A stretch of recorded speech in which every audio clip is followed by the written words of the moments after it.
All right, West Virginia fans, Crossroads Show Episode 2, Next Chance U.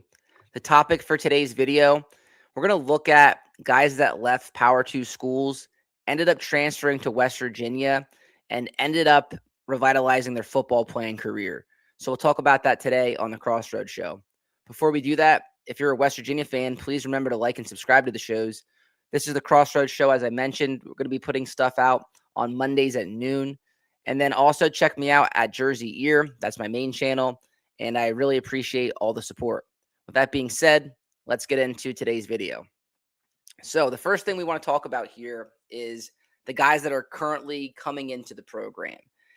As West Virginia fans, we get excited when we see the former players that played at big schools, SEC, Big Ten schools. And we have a few of them that are coming in the fold this year. If you look at the guys here, these are some guys that played at SEC and Big Ten schools, didn't play much, and are looking for a change of scenery and can get their football careers back on track with West Virginia. We look at guys like Tobi Haastrup, who is from Oregon, edge rusher, really explosive off the ball.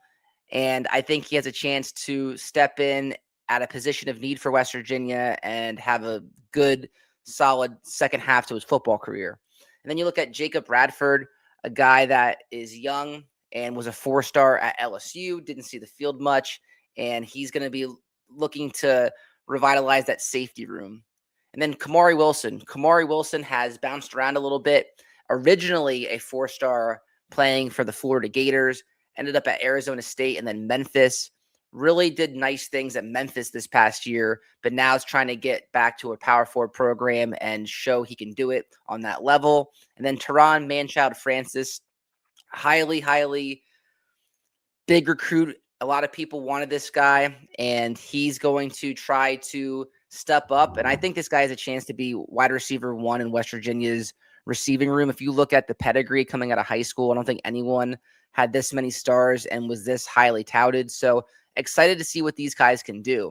And that led me to make this video. Is the next guys we're going to talk about are guys that have done it before, guys that the gamble paid off coming to West Virginia. They started off at a big school, didn't get much playing time, or were looking for a different opportunity, and they found a home at West Virginia. They absolutely killed it. So the reason why I think these guys are going to kill it is for the guys I'm going to show next. So let's get into it. So we have to go way back for this one. And as a Giants fan, I had to throw this one in. That's Jeff Hostetler. Was at Penn State. And at the time, Penn State was an independent football program. They weren't in the Big Ten yet. And you can see, he only had 247 yards as a high there at Penn State. Looks like he lost trust with Joe Paterno and found a home at West Virginia. And then, boy, did that pay off. You look at what he did in a Mountaineer uniform, 1,800 yards pretty much in 82 with 10 touchdowns and 5 picks. And in 1983, 2,247 yards, 14 touchdowns, and 10 interceptions.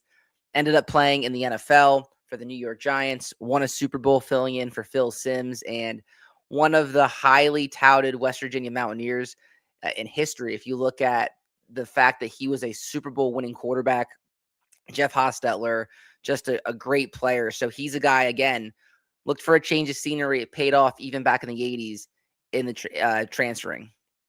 And then next we have Will Grier. Now, Will Grier, different scenario, right? Was a starting quarterback as a true freshman at Florida and flourished. They were undefeated. He got suspended. We all know that situation, and he wanted a fresh start.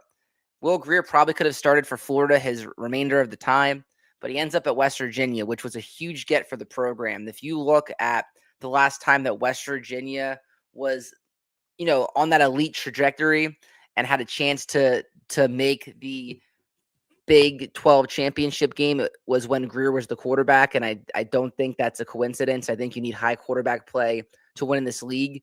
So he did amazing things in a West Virginia uniform. Obviously, we know he got drafted. So Will Grier is a guy that shows that just because you play in the SEC doesn't mean you can't have a successful career going to a school like West Virginia. So that was definitely someone I wanted to highlight. And then another quarterback is Clint Trickett. He was at Florida State behind E.J. Manuel and Jameis Winston and couldn't see the field there. and he saw the opportunity to come home to Morgantown, and he did some really good things. It started off a little slow for him. He got to campus late and was behind like Paul Millard, and they were kind of quarterback carouseling the first year. But year two is where he really took off, and he got the program back in the right direction. They played a really tough schedule that year. They opened up with Alabama, and they had Alabama sweating it out until the fourth quarter of that game. And him and Kevin White had great chemistry, Mario Alford. So Trickett is a guy that I think I really appreciate his time, and I'm really glad that he left Florida State and came to West Virginia. And then speaking of Florida State, let's talk about George Campbell. And George Campbell is a really good comparison to the guys we mentioned earlier. Highly touted guy at a high school that just never really got it going at his old school. You see here, 3 catches, 6 catches, and 4 catches. Then he comes to West Virginia, only has 19 catches, but 7 of them went for touchdowns. I remember they used to say about George Campbell, all he does is score touchdowns. And he did that for West Virginia.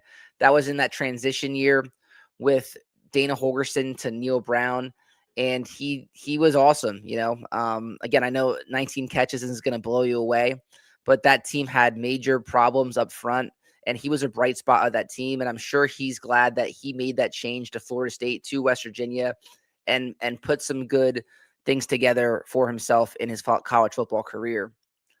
And then another guy, Kole Taylor, LSU to West Virginia. I think Kole Taylor is going to go down as one of the more better tight ends we've had in recent memory. You look at him and like Trayvon Westco, and I think those two are the top of mind as far as tight ends in the last 15 years go. Again, you see the production at LSU, 6 catches, and 5 catches. And then you see what he did at West Virginia, 35 catches and 43 balls caught. So a lot of times guys, they try to go to big schools right out of high school, and it doesn't exactly pay off. You see a guy that it shows that if you just get in the right spot, you can revitalize your career. And that's exactly what Kole Taylor did for West Virginia. He was a big receiving target, and I definitely liked watching him play for West Virginia. And then let's talk about Beanie Bishop. So Beanie Bishop is a different case scenario, right? He was a small school guy. Then he went to the Big Ten, and then he went to West Virginia. Let's talk about him a little bit. So went to Western Kentucky, and first year didn't do much. 2019 did okay. 2020 did okay. 2021 is where he had a really good season. You look at the 42 tackles, the 9 assists, the 4 pass deflections, and the 1 forced fumble and the 3 picks. So that he's thinking, you know what? The transfer portal season, I got to hop in the portal and I need to get to the Big Ten. Goes to Minnesota and plays very sparingly. He had 29 tackles total, 1 pass deflection, and was kind of seen as that nickelback corner, played on third down situations, and probably didn't get on the field as much as he wanted to. Hops in the portal, and West Virginia gets a late ad with him, and he just takes off. They found lightning in a bottle with this guy, and West Virginia won 9 games that season, and a large part due to Beanie Bishop's play.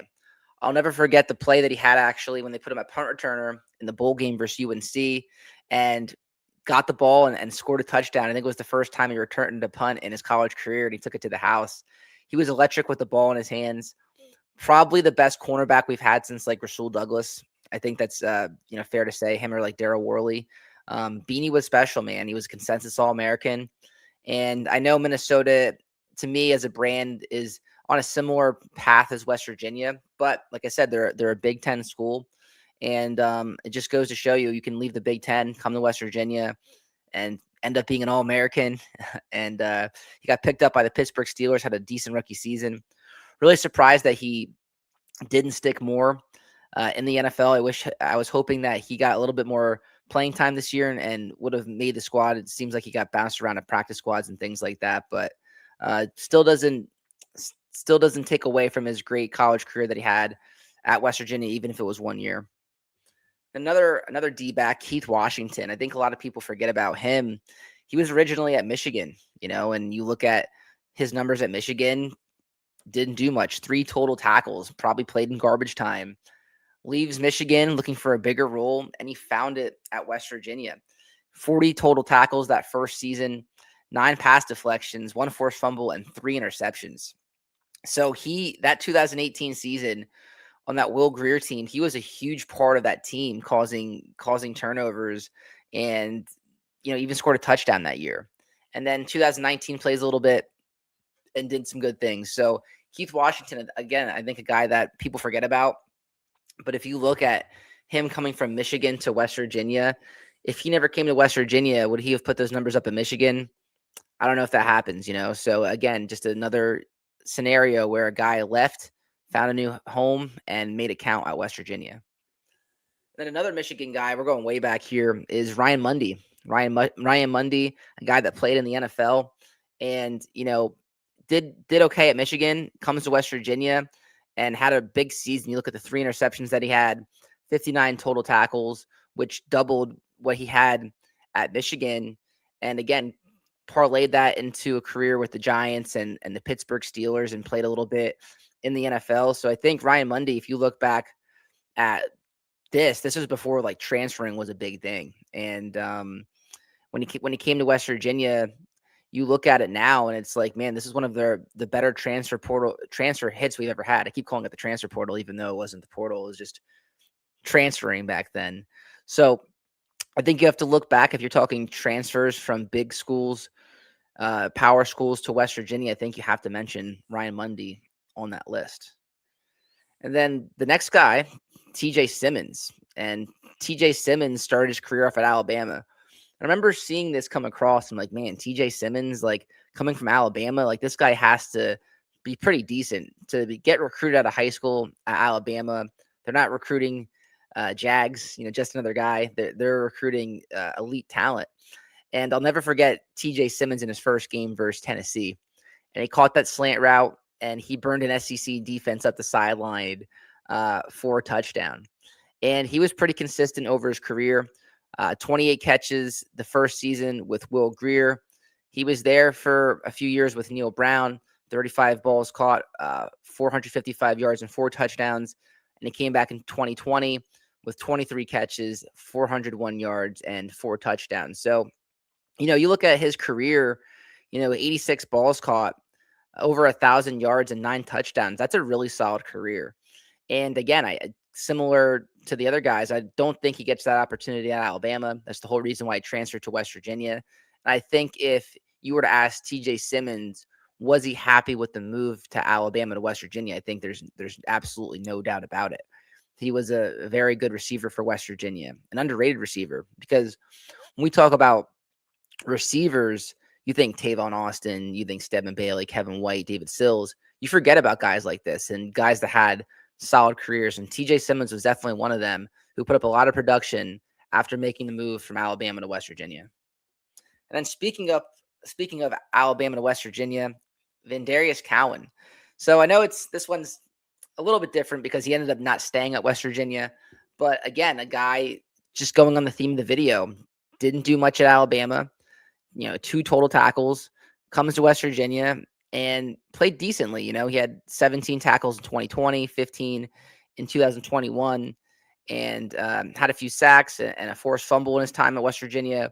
It was a shame that he ended up transferring to Maryland, but looking to just a change of scenery for him. But again, if you're looking at a guy that left a big school and came to West Virginia, Vandarius Cowan is one, and I think he was a solid player, and I would take guys of that stature more often than not. So Vandarius Cowan, had to mention him as well. And then let's get to a D-back, Josh Norwood. And I think a lot of people forget that Josh Norwood was originally an Ohio State Buckeye. And again, you look at his time in 2016 at Ohio State, 8 tackles, right? Again, probably in garbage time. And then he leaves Ohio State. He comes to West Virginia. And then, boom, you go from 8 tackles to 63 tackles in back-to-back years. So he racked up, over 120 tackles for West Virginia. And I'll never forget the last play he had. I think he had the diving interception and laid it all out there on the line for him. This dude hit extremely hard. And again, I think he's someone that's almost like forgotten about. But I think if you look at his career, he was a very solid player. And that would have never happened if he never took the risk, took the gamble of leaving a big-time school and coming to West Virginia. So Josh Norwood, nice player.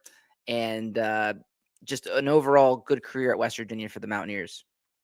And then a more recent guy, speaking of Ohio State, is Reed Carrico. Reed Carrico, a really good high school football player, and ended up getting a scholarship to Ohio State.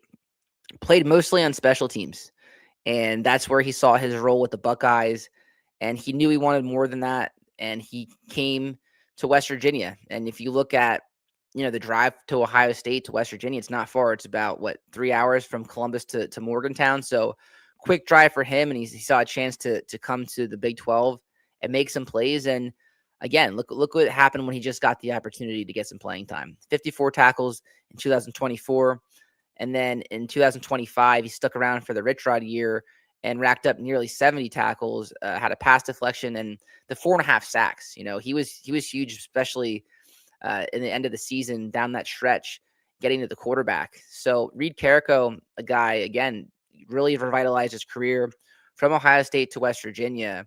And we're hoping that the guys that we brought in can have similar impacts that he did on the West Virginia Mountaineers.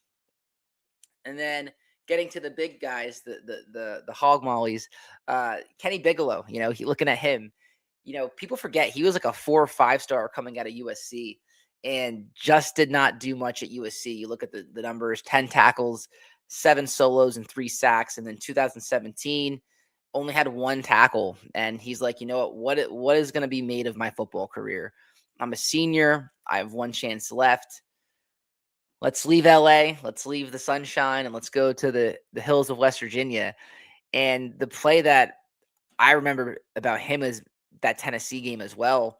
And it was the first play of the game, and their quarterback, Jarrett Guantanamo, dropped back, and he came in and he hit him, and it just made the crowd go nuts. And I remember that because it was a 2018 season.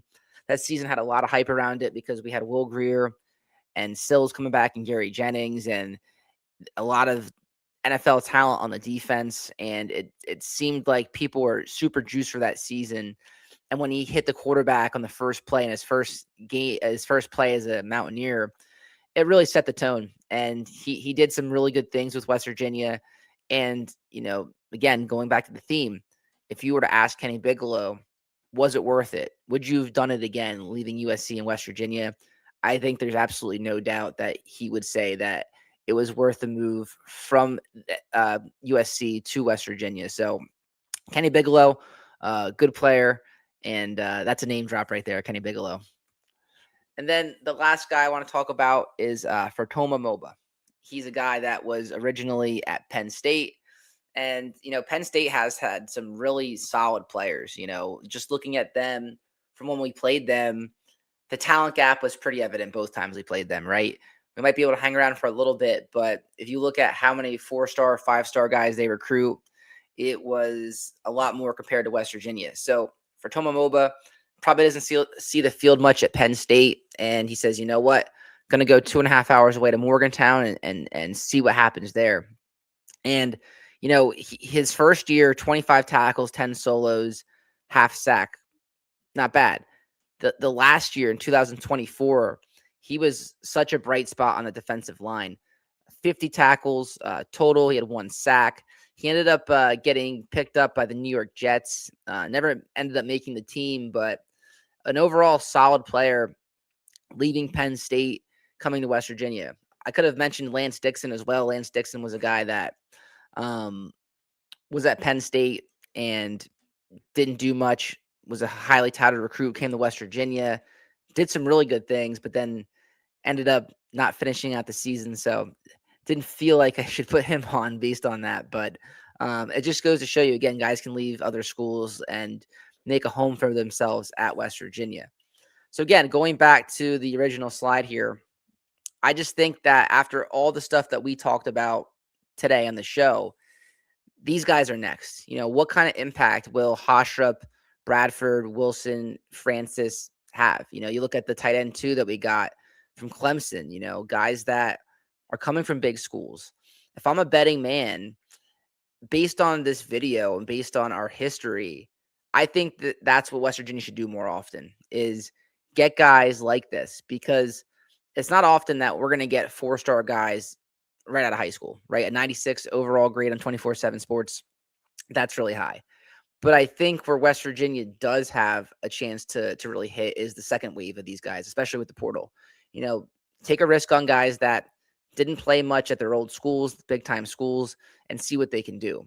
Because I think that's important. I think you can't just fully rely on that. And I think you also need guys that have proven themselves in the group of five that can do it. But, you know, if I'm West Virginia, I'm really taking a look at this and saying, okay, this could be the recipe to success at West Virginia. That second wave. You might not start your career at West Virginia, but you could end here and make yourself a home here and have a great football career for yourself. So with that being said, that's the end of the show. We really appreciate all the support. Again, please remember to like and subscribe to the shows. We really appreciate it. Have a great rest of your day. Let's go Mountaineers. We'll talk to you guys next time on the Crossroads Show.